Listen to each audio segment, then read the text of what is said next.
Hello everyone, সবাই কেমন আছেন? আমি তো খুব ভালো আছি। নিয়ে চলে এসেছি আরও একটা নতুন ভিডিও। তো আজকের ভিডিওটা আর বাড়ি থেকে শুরু করা হয়ে ওঠেনি জানেন, কারণ আমাদের সেদিন ঘুরতে যাওয়ার প্ল্যানটা হঠাৎ করেই হয়েছিল। তাই এখানে আমি, দাদা আর বৌমনি মিলে বেরিয়ে পড়লাম মুকুটমণিপুর যাওয়ার জন্যে।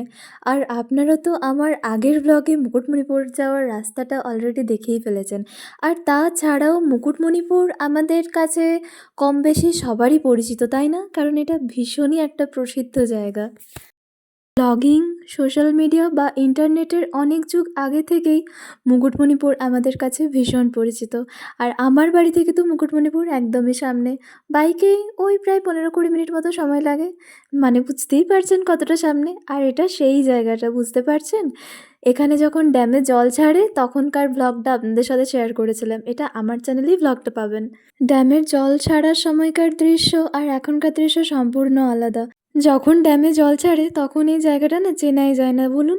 আপনারা তো দেখেইছেন, আমি তো ভিডিওতে শেয়ার করেইছি। আর এখনকার দৃশ্যটা সম্পূর্ণ আলাদা। চারিদিকটা কীরকম শুকনো, বড় বড় পাথর যেন হাঁ করে ওপরের দিকে তাকিয়ে গিলতে আসছে সবাইকে। কিন্তু সবসময়ই ভালো লাগে, তাই না? দুটো সময়ের রূপই তাদের নিজের মতো করে সুন্দর। তখনও সুন্দর লাগে, এখনও সুন্দর লাগে। তাই তো সবাই এখানেই ছুটে আসে বারবার।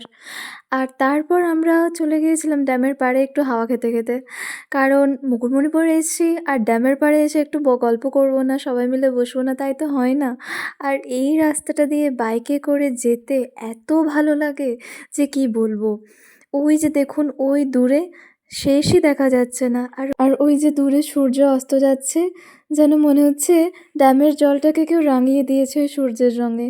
কি ভালো লাগছে তাই না দেখতে? আর ওই দূরে মনে হচ্ছে যেমন আকাশের সাথে ড্যামটা মিশে গেছে। এর কোনো শেষ কি আছে? না, না, এর কোনো শেষ নেই। ওই দূরে সত্যিই হয়তো আকাশের সাথে ড্যামের জলটা যেমন মিলেমিশে একাকার হয়ে গেছে। কুয়াশা, চারিদিকটা এত সুন্দর লাগছে, যদিও কুয়াশায় ঢেকে আছে কিন্তু তাও খুব ভালো লাগছে। আর আমরা তারপর নৌকোয় চেপে যাচ্ছিলাম ডিয়ার পার্ক, কারণ মুকুটমণিপুর থেকে ডিয়ার পার্ক যেতে গেলে আমাদেরকে ড্যামটা ক্রস করেই যেতে হয়, তাই তো আপনারা সবাই জানেন। আর এখানে আমি আর বৌমনি বসে পড়েছি, আর দাদা আছে বাইকের ওপরে। কারণ ডিয়ার পার্কের ওখানে নেমে নৌকার ওই জায়গাটা থেকে ডিয়ার পার্ক পৌঁছোতে আরও অনেকটা রাস্তা, অনেকটা সময় লাগে, সেখানে বাইকে করেই যেতে হয়। তাই মুকুটমণিপুরের ওই দিক থেকে কেউ যদি ডিয়ার পার্ক আসে তাহলে তার যার সাথে যেটাই থাকে, যার কাছে বাইক থাকে, যার কাছে সাইকেল থাকে, ওই যে ওখানে দাদা বসে আছে সবুজ কালারের শার্ট পরে। তো যাই হোক, যেটা বলছিলাম, হ্যাঁ, মুকুটমণিপুরের ওই দিক থেকে যারা আসে তারা বাইক বা সাইকেল নিয়ে যে যেটাতে থাকে সেটা নিয়েই নৌকোয় চাপে, আর সেটা সমেত নৌকো পারাপার করে। আর এই যে আমরা এপারে পৌঁছে গেছি, আর পৌঁছে গিয়েই আমরা চলে যাচ্ছি ডিয়ার পার্কের উদ্দেশ্যে। কিন্তু সেদিনে না আমাদের ভাগ্যটা একটুও সাথ দেয়নি, একটুও ভালো ছিল না। আমরা যে এতটা কষ্ট করে এলাম, আর বৌমনি এই প্রথম মুকুটমণিপুর এলো, কারণ ওদের বিয়ে খুব বেশি দিন হয়নি, এই 2 মাস মতো হয়েছে। আর বৌমনি এসেছিলো আমাদের বাড়ি ঘুরতে। আর তাই জন্য ভাবলাম চলো তোমাকে মুকুটমণিপুরটা দেখানো যাক। কিন্তু আমরা সেদিনকে একটাও হরিণ দেখতে পাইনি জানেন। ওই জন্য আমরা অনেকটা রাস্তা গিয়েছিলাম, যদি একটুখানি দেখতে পাই, যদি একটুখানি দেখতে পাই, কিন্তু না, একটা হরিণও দেখতে পাইনি। অবশ্য আমাদের একটা ভুলও হয়েছে, কারণ আমাদের বেরোতেও একটু দেরি হয়ে গিয়েছিল। তাই ওই ডিয়ার পার্কের সামনাসামনি যারা থাকেন তারা সবাই বললেন যে অনেকটা দেরি করে এসছো তো, এখন আর হরিণগুলোকে দেখতে পাবে না। কারণ হরিণ তো খুব শান্ত প্রাণী, তাই জন্য ওরা হয়তো খুব একটা কোলাহল কিচিমিচি পছন্দ করে না। তাই একটুখানি সন্ধে নামার আগে আগেই ওরাও হয়তো ভেতরে ঢুকে যায়। ওদেরও হয়তো বাড়ি আছে, ওদেরও মা আছে, তাই ওরা মায়ের কাছে চলে যায় হয়তো। সেদিনকে আমরা আর একটা হরিণও দেখতে পাইনি, তাই ওই মন খারাপ নিয়েই আবার আমরা ফিরলাম বাড়ির উদ্দেশ্যে। যদিও বাড়ি পৌঁছোতে এখন অনেকটা দেরি, আবার আমাদেরকে নদী পার করে আসতে হবে মুকুটমণিপুরের এই পাশে, আবার মুকুটমণিপুর থেকে আমার বাড়ি। এখানে বৌমনি আর দাদা গল্প করছিল, আর আমি ওদেরকে না বলেই টুক করে একটা ক্লিপ নিয়ে নিয়েছি। কি ভালো লাগছিল দেখতে, তাই না? আর তারপর আমরা চলে এসেছি পরেশনাথ। যারা মুকুটমণিপুর ঘুরতে এসেছেন তারা হয়তো এই মন্দিরের সম্পর্কে সবাই জানেন, কারণ এটাও খুবই একটা ইতিহাস প্রসিদ্ধ জায়গা। পরেশনাথ, বাবা পরেশনাথের মন্দির। যখন শ্রাবণ মাস চলে বা যখন শিবরাত্রির সময়, তখন এই মন্দিরটা না ভীষণ ভিড় হয় জানেন। আর তাছাড়াও এই মন্দিরটা দেখতেও খুব সুন্দর। তবে আগে কিন্তু এই শেডগুলো ছিল না, শেড বা এই যে রেলিংগুলো আছে এগুলো আগে ছিল না, এগুলো রিসেন্ট করেছে। আসলে যত দিন যায় তত তো জায়গাগুলো সেজে ওঠে, মানুষ তাদেরকে সাজিয়ে তোলে। এটাও তেমনই। তো ওখানে আমরা প্রণাম করে বাবার আশীর্বাদ নিয়ে আবার বেরিয়ে পড়লাম বাড়ি যাওয়ার জন্যে। আর আবার সেই সুন্দর রাস্তাটা দিয়ে আমরা আসছি। আর আমি না বুঝতে পারি না যে এই রাস্তাটা আমাকে কেন এতটা অ্যাট্রাক্ট করে। আমার এত ভালো লাগে এই রাস্তাটা দিয়ে বেরোতে। মানে হয়তো সবসময় তো আর মুকুটমণিপুর আমাদের রোজ যাতায়াত হয় না। কিন্তু মাঝে মাঝেই যখনই মন খারাপ হয় যাই একটু মুকুটমণিপুর থেকে ঘুরে আসি। যেহেতু বাড়ির কাছে হলে যা হয় আর কি। তো এই যে রাত্রিবেলা মুকুটমণিপুরটাকে ঠিক এইরকম লাগে দেখতে।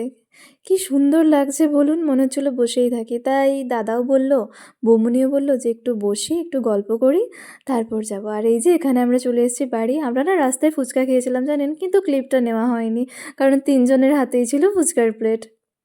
আর আজকে বৌমনি আমাদের সবার জন্য বানাচ্ছে হচ্ছে চিকেন বিরিয়ানি। এত ভালো বিরিয়ানিটা হয়েছিল, এত সুন্দর হয়েছিল যে কি বলবো, ভীষণ ভীষণ সুন্দর হয়েছিল।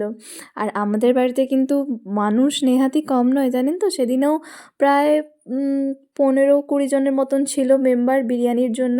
আর এই যে এখানে বিরিয়ানিটা লেয়ারিং চলছে, চিকেনের আর রাইসের লেয়ারিংটা। বিরিয়ানিটা খেতে অসাধারণ হয়েছিল। আবার ২ রকমের বিরিয়ানি হয়েছিল সেদিনকে, কারণ দাদা চিকেন, মাটন কিচ্ছু খায় না, মাছও খায় না, শুধুমাত্র ডিম খায়। তাই দাদার জন্য হয়েছিল এগ বিরিয়ানি আর আমাদের জন্য হয়েছিল চিকেন এগ বিরিয়ানি। আর এই যে এখানে বিরিয়ানি রেডি। আর আপনারা নিশ্চয়ই দেখেই বুঝতে পারছেন যে বিরিয়ানিটা কতটা ভালো হয়েছিল। হ্যাঁ, সত্যিই তাই। বৌমনি যে সবার জন্যে ভালোবেসে এতটা বিরিয়ানি একা হাতে করেছে এটাই অনেক। কেই বা করবে বলুন? খুব খুব ভালো হয়েছিল বৌমনি, ভীষণ সুন্দর হয়েছিল খেতে। আমাদের সব্বার খুব ভালো লেগেছিল। তো তারপর খাওয়া-দাওয়া কমপ্লিট করে এখানে আমরা সবাই মিলে বসেছিলাম একটু গল্প করতে। কারণ সবাই একসাথে থাকলে কিন্তু গল্প না হলে একেবারেই চলে না, তাই না? আর আমরা একটু বেশিই গল্পবাজ। সবাই একসাথে থাকলে গল্প, হাসাহাসি, ঠাট্টা, মজা এগুলো ছাড়া আমাদের আবার একদমই চলে না। সেখানে যদি কোনো অকেশন বা কিছু নাও থাকে, তাও বাইরের লোক শুনে ভাববে যে বাবা! ভেতরে মনে হয় বিরাট কিছু চলছে। আর এখানে দাদা বদমাশি করে আমারই কিছু গুণকীর্তির কথা সবাইকে বলছিল। তো যাই হোক, আজকের দিনটা বেশ ভালো কাটলো। তাহলে ভিডিওটাও শেষ করছি আজ এখানেই। ভিডিওটা কেমন লাগলো আমাকে অবশ্যই কমেন্টে জানাবেন। ভালো লাগলে একটা লাইক করে দেবেন। আর যারা ইউটিউব থেকে ভিডিওটি দেখছেন তারা অবশ্যই চ্যানেলটা সাবস্ক্রাইব করে দেবেন। টাটা!